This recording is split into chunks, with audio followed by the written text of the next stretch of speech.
Salomão e o tempo não linear. Você sabia que o rei Salomão ensinou que o tempo não é linear, mas que é cíclico? Linear significa algo que segue uma linha reta e contínua. Cíclico é algo que volta em intervalos regulares ou não, ainda assim de forma circular e periódica. Você já havia percebido esse detalhe no livro bíblico de Eclesiastes? Me chamo Jorge Diesel e esse é o Devocionais Avançados número 2. Chamam Eclesiastes de livro poético, mas o rei Salomão, seu autor, não tinha como objetivo a poesia em si. De igual forma, o livro de Cantares ou o Cântico dos Cânticos é uma espécie de ópera que conta em versos a história de um noivo e uma noiva. Não é uma profecia sobre Jesus e sua noiva a igreja. No máximo, podem ser usadas algumas passagens como alegoria desse noivado e futuro casamento de Cristo. Quando findar o ciclo temporal que estamos inseridos e a guerra, pois como diz Júlio Miranda do canal Ciência de Deus, em tempos de guerra não há casamentos no céu. Poesia foi apenas a linguagem escrita que Salomão, filho de Davi, usou como Homero, versos em vez de prosa para contar a história da epopeia e Goethe para contar a história de Fausto. Um poema trágico com diálogos rimados, pensado mais para ser lido do que encenado. Outro exemplo é o próprio Jesus. Após o cativeiro babilônico que durou 70 anos, a língua dos caldeus, cuja capital era a Babilônia, passou a ser falada, ou pelo menos a mais falada, pelos israelitas. O Antigo Testamento inteiro foi transcrito em aramaico com acréscimos aos textos originais do que era entendimento na época, e estes se chamam Targums e são encontrados até em português. São os textos originais acrescidos de notas explicando o entendimento da época. A maior parte do povo não falava mais hebraico, e os discursos de Cristo eram em aramaico e rimados, para serem facilmente decorados. Salomão também não era profeta, e ele demonstra isso quando afirma em Eclesiastes que a terra permanece para sempre. Que por profecia sabemos hoje que virão novos céus e nova terra. Em 2 Timóteo 3,16, Paulo afirma que toda a Escritura é inspirada por Deus, ou seja, não é ditada, mas inspirada. E não se pode esquecer que também há certo fator humano, por isso Salomão também escreve coisas baseadas em seu ponto de vista, como se vê claramente em Provérbios 29 e 21, onde se lê: não adianta nada corrigir um escravo somente com palavras, porque mesmo que ele entenda, não obedecerá. De forma alguma defendo isso como inspirado por Deus, mas demonstra apenas que devemos buscar nele entendimento, pois ocorre até de um mesmo conhecimento poder ser usado para o mal e para o bem. Segundo ele, que era rei, a palavra do rei é soberana, ninguém pode lhe perguntar o que está fazendo. Eclesiastes 8:4. Assim são também os donos de escravos.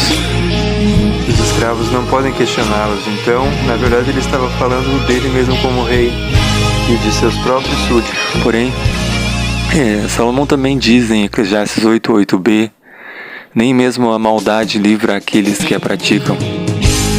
O fato de ser dono de escravos dá o direito ao mesmo de ser mal com eles, mas o direito deste não torna sua maldade correta aos olhos de Deus. Em Eclesiastes 7:7a, Salomão afirma que certamente a opressão enlouquece um sábio. E isso ocorreu em certo momento com ele mesmo, por isso considera a própria escravidão de um escravo e o castigo destes coisas corretas. Mas isso me lembra do bom exemplo dos morávios, que eram cristãos e até se vendiam como escravos para pregarem salvação a outros escravos. Em 1 Reis 3, versículo 7, lemos que Deus deu a Salomão sabedoria quando este reconheceu que não passava de uma criança e não sabia como conduzir-se. Porém, se percebe no versículo 8 que ele estava mais preocupado em discernir entre o bem e o mal para julgar o povo do que para si, o que acabou rendendo-lhe vários momentos longe de Deus. E tomara que ele tenha terminado seus dias novamente perto de Deus. Mas, até no meio ocultista e sociedades secretas, busca-se algum conhecimento que ele teria experimentado e deixado. Dizem que nas lojas maçônicas há espaços dedicados a Salomão e existem livros, provavelmente da Idade Média, que listam demônios que Salomão teria controlado. O primeiro pensamento é que se tais livros são da Idade Média, não podem ter sido escritos por Salomão, certo? Não necessariamente, porque o conhecimento antes era passado oralmente e por muito tempo continuou sendo passado oralmente, e alguns conhecimentos do meio ocultista continuam passados oralmente ou estão em livros que só se encontram lá dentro. Alguns rabinos não só acreditam que o mesmo teria controlado demônios, como tentam até, acredite, justificar Salomão, dizendo que controlar demônios para fazer algo, entre aspas, bom, seria uma atitude boa. Provavelmente, se tal ou tais livros fossem verdadeiros, não estariam à disposição, mas no texto bíblico Deus realmente disse a Salomão que este teria um coração sábio e inteligente, de maneira que antes não houve igual e nem depois haveria. Claro que teria riquezas e seus dias seriam prolongados caso andasse nos caminhos do Senhor. E me preocupa o fato de que alguém tão sábio se sentia incomodado em deixar o ganho de seu trabalho para alguém que não se esforçou, mesmo sendo seu descendente, como se lê em Eclesiastes 2:21, enquanto que, como resultado, por ter se afastado do Senhor e seguido a Astarote, deusa dos Sidônios, e a Milcom, abominação dos Amonitas, conforme 1 Reis 11, versículo 4 e 5, Deus dividiu o povo nos dias do filho dele, o qual ficou com apenas uma tribo por amor de Davi, conforme 1 Reis 11:13. A maldição ou consequência só se cumpriu na geração seguinte, mas lembremos que a promessa da bênção nas futuras gerações, por seguirmos ao Senhor, é muito maior, até 1000 gerações. Pensa uma pessoa tão sábia e não se importava, se preocupava que teria que deixar algo, que lhe custou para alguém que viesse depois dele, e acabou não deixando quase nada, pois pensava só em si. Coisa não, mas percebe-se que ele também não era profeta, pois em Eclesiastes 8:8a ele diz que não há nenhum homem que tenha domínio sobre o vento para o reter, nem tampouco tem poder este sobre o dia da sua morte, nem há tréguas nessa peleja. Nesse verso, ele antecipa a depois descoberta questão da entropia.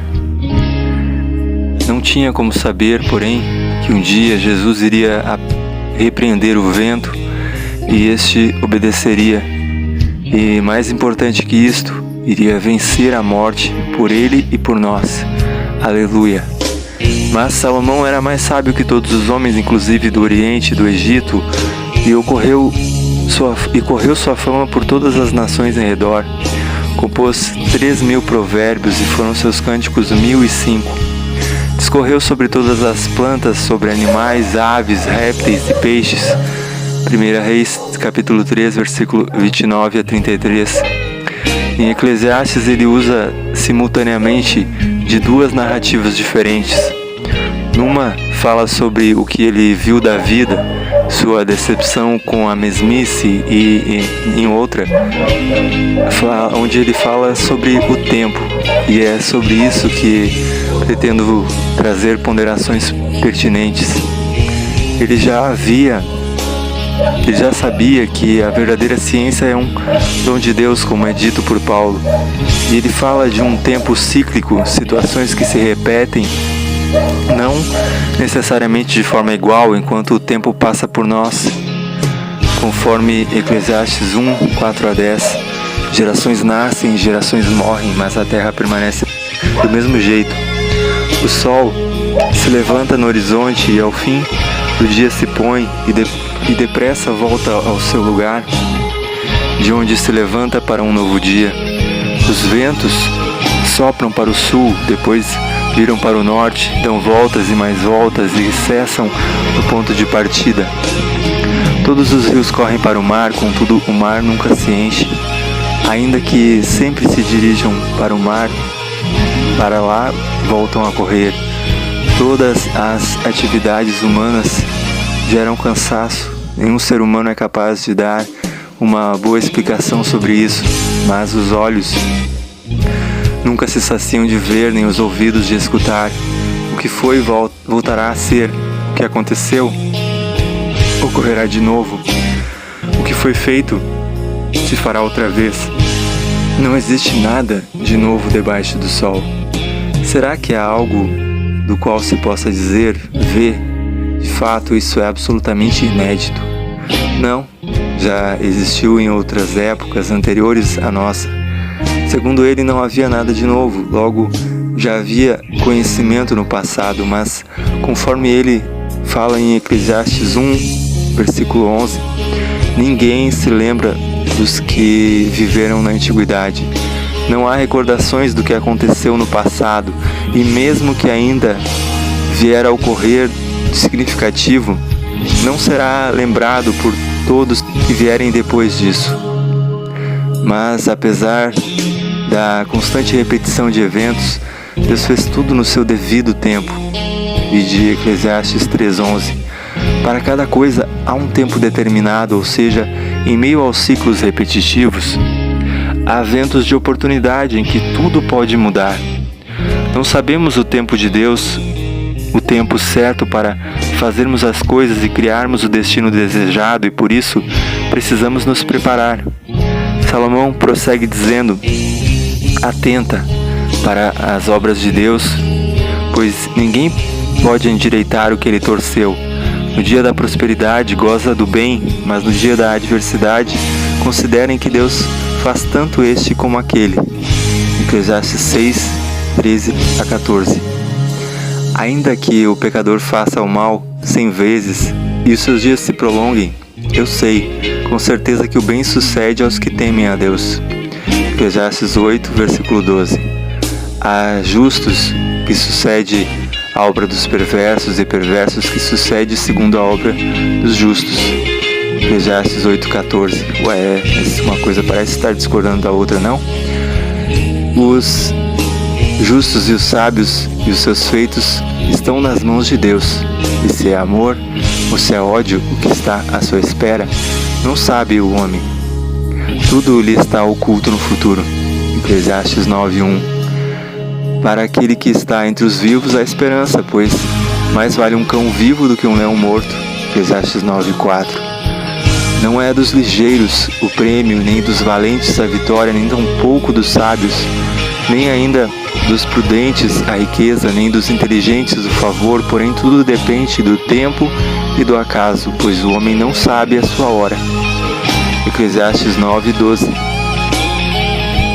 Ele diz também: ainda há um mal que vi debaixo do sol e que procede do governador, o tolo posto em grandes alturas, mas os ricos assentados em lugar baixo. Vi servos a cavalo e príncipes andando a pé como servos sobre a terra. Eclesiastes 10, versículos 5 a 7. Enquanto você obedecer às ordens daqueles que têm autoridade sobre você, nenhum mal lhe acontecerá. A pessoa que tem sabedoria sabe como e quando agir. Existe um tempo certo e um modo certo de fazer cada coisa. Eclesiastes 8, 5 e 6. Então digo eu, se prepare e faça a sua parte. Entendemos até aqui que, segundo Salomão, o tempo se repete em ciclos. Achamos que ele é linear, contínuo, pois o contamos, mas somos nós que envelhecemos e morremos. Passamos de forma contínua pelo tempo que se repete em loops temporais que não são necessariamente iguais como nos filmes. Se pudéssemos ver o tempo, como dizem que é, uma coisa só, presente, passado e futuro ao mesmo tempo, veríamos que é repetitivo e não contínuo. Os eventos se repetem de tempos em tempos exatamente como os eclipses e o passar dos cometas. Há eclipses que levam até 18 anos para se repetir. E o cometa Halley é visível na Terra novamente entre 75 e 76 anos de diferença entre um evento e outro. Assim, tudo se repete de diferentes formas nos céus, na Terra, na natureza, com os animais, com pessoas diferentes e na vida da própria pessoa, onde muitas vezes mudam apenas personagens e cenários. Achamos que as coisas mudam quando aprendemos algo necessário ou amadurecemos, mas pode ocorrer até de forma inconsciente de percebermos o tempo certo de agir e gerar uma diferente reação em cadeia de eventos circulares. Ou acontece de simplesmente a vida seguir o seu caminho e nem percebermos o tempo. Segundos, minutos, horas, dias, meses, anos se repetem, enquanto nós os contamos como se fossem sequenciais. Sociedades também passam por ciclos que se repetem numa dinâmica de pêndulo e que já ocorreram com outras gerações dentro da sua própria individualidade. Por isso, lemos textos com 2000 anos e podemos identificar padrões que ocorrem hoje ainda ou retornam após curto, médio ou longo período, mesmo com grandes avanços em diversas áreas. Ainda assim, não é possível deixar de repetir padrões, e isso não é necessariamente falta de aprendizado, pois muitos agem inconscientemente e têm resultados melhores, ou pelo menos aparentemente. Quem não conhece os puritanos, por exemplo, mas os vê retratados como vilões hipócritas, ignorantes e maus sob uma capa de piedade em obras de ficção, mesmo que possam ser baseadas em casos reais isolados, pode ficar tentado a generalizar e acreditar que era assim o tempo todo e em todos os lugares e com todas as pessoas, e pode também ser tentado a imaginar que todos os cristãos atuais sejam de igual modo. O termo puritano, no sentido pejorativo atual, significa rigidez, moralismo e intolerância.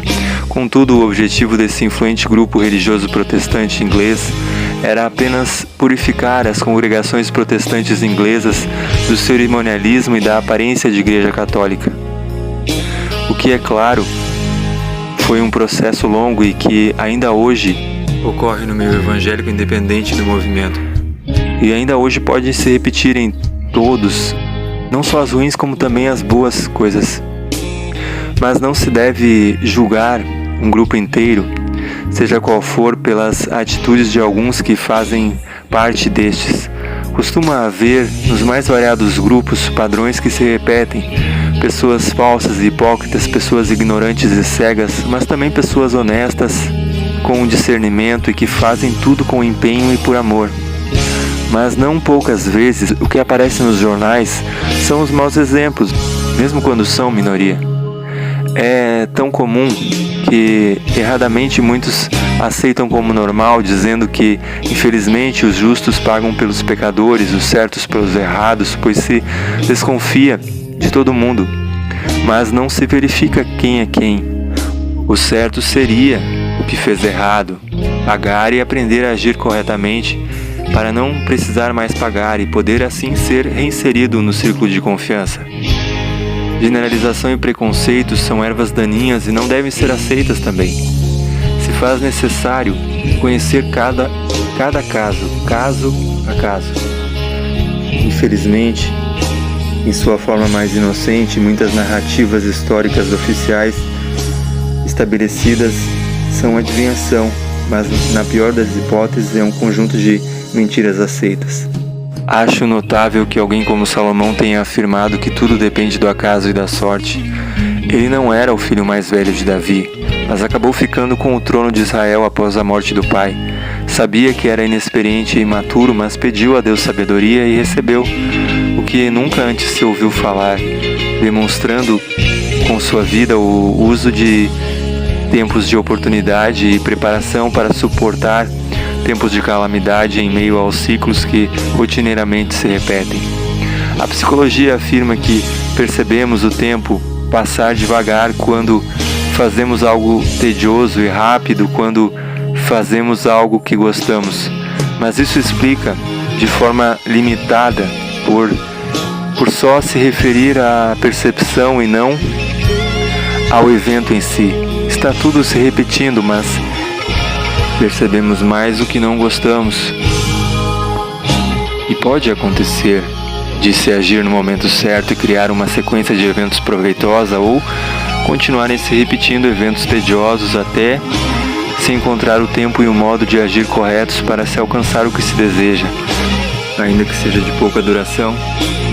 Salomão tinha noção de que o bem e o mal que se faz em algum momento são esquecidos, se não ficarem sendo repetidos em filmes como tema e personagens da Segunda Guerra Mundial. Seguidamente, em Eclesiastes 11, ele fala sobre ser precavido e ter mais de uma renda, falando até em 8 rendas diferentes ou 8 formas diferentes de economizar e ou fazer render, por não saber que mal virá. Não fala de esperar para agir, mas plantar e colher mesmo tendo vento ou surgindo nuvens de chuva, por também não saber qual semente prosperará. E se lembrar do Criador ainda na juventude, pois ninguém sabe quanto tempo tem. A existência também segue seu ciclo. Ele fala de um cordão de prata que acredita-se ser o que liga o espírito e a carne, o corpo de energia e o corpo material. Eclesiastes 12, versículo 7 nos diz: "E o pó volte ao pó, e o espírito a Deus que o deu." O ciclo do corpo físico se acaba retornando à terra, mas o do espírito continua, voltando para Deus. Suas decisões e consequentes ações o acompanham nessa sequência de jornada. Segundo Eclesiastes 12:14, porque Deus há de trazer a juízo toda a obra, quer seja boa, quer seja má. O ciclo do corpo físico termina onde começou, no pó da terra, o material de que Deus o criou. Mas o do Espírito continua morrendo indefinidamente ou por meio de Cristo, permanece vivo, do lado para nós invisível da existência. Pode-se até presumir, como fazem os cientistas, que estes ciclos repetitivos permitiriam, de alguma forma, a viagem no tempo, mas diferente do que propôs Einstein, não porque o espaço, junto com o tempo, em algum momento se dobrem. O que se percebe é que linhas retas continuam infinitamente ou param sem se encontrar. Mas, em momentos que tempos diferentes se repetem, poderia-se talvez acessar aquele, seja pulando para o passado ou mesmo para o futuro.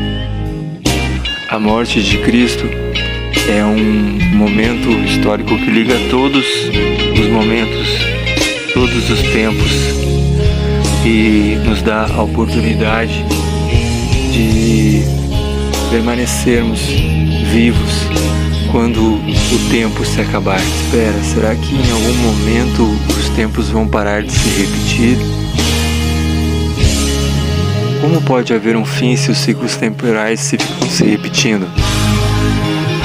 Entendemos por meio de profecias bíblicas que há um número certo de espíritos para virem aqui participarem de carne e sangue, por misericórdia de Deus, e poderem fazer sua escolha enquanto aqui estão, ou em caso de aborto e deficiência, queira Deus que encontrem a misericórdia dele por meio do sacrifício de Cristo, que vale para todos. Dizem que eles não podem ter pecado, e o certo é que ninguém dará conta do pecado de Adão e Eva, e sim de si mesmo. Mas eu falo sobre isso outra hora. Em Eclesiastes 6:11, João nos conta que de um grupo que já se encontra aguardando no céu.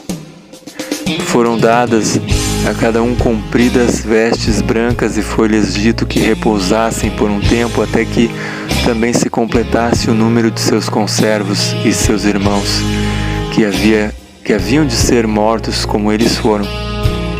E em Apocalipse 10, versículo 5 se lê: o anjo que vi em pé sobre o mar e sobre a terra levantou a mão direita ao céu e jurou por aquele que vive pelos séculos dos séculos, o qual criou o céu e o que nele há, a terra e o que nela há, e o mar e o que nele há, que não haveria mais tempo, mas que nos dias da voz do sétimo anjo, quando este estivesse para tocar a trombeta, se cumpriria o mistério de Deus como anunciou aos seus servos os profetas. Ou seja, há um tempo certo até para o tempo parar de se repetir. E parando de se repetir, chega o fim e depois surgem novos céus e nova terra. Os ciclos temporais da existência dos céus, da terra, do mar e da humanidade terminam e surge o indefinido tempo da eternidade.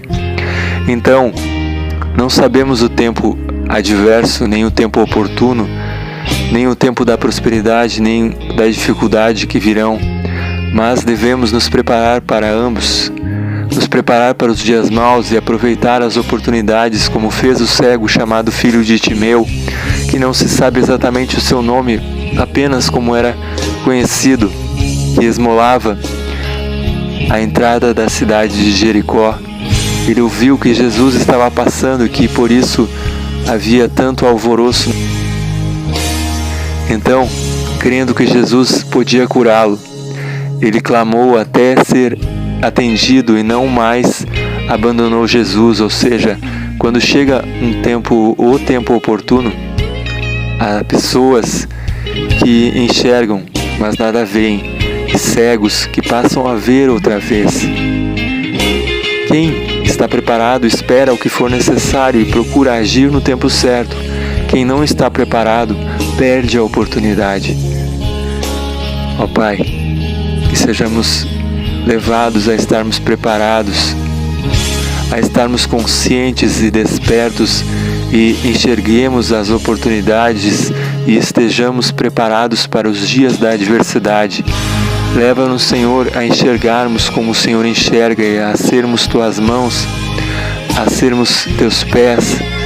Leva-nos e conduze-nos pelo Teu caminho e que não venhamos, como Salomão, nos afastar dos caminhos do Senhor, nem achar que tudo é canseira.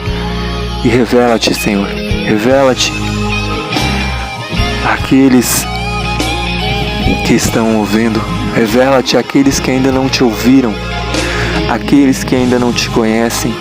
Revela-te, Senhor. Em nome de Jesus eu repreendo as trevas, repreendo todo atuar maligno, tudo aquilo que tem cegado o entendimento das pessoas, e declaro o Teu poder libertador, o Teu amor, a Tua graça, e Te agradeço, Senhor, porque Tu és fiel, porque morreste por nós e porque nos deu acesso à vida eterna. Obrigado, Senhor, em nome de Jesus. Amém.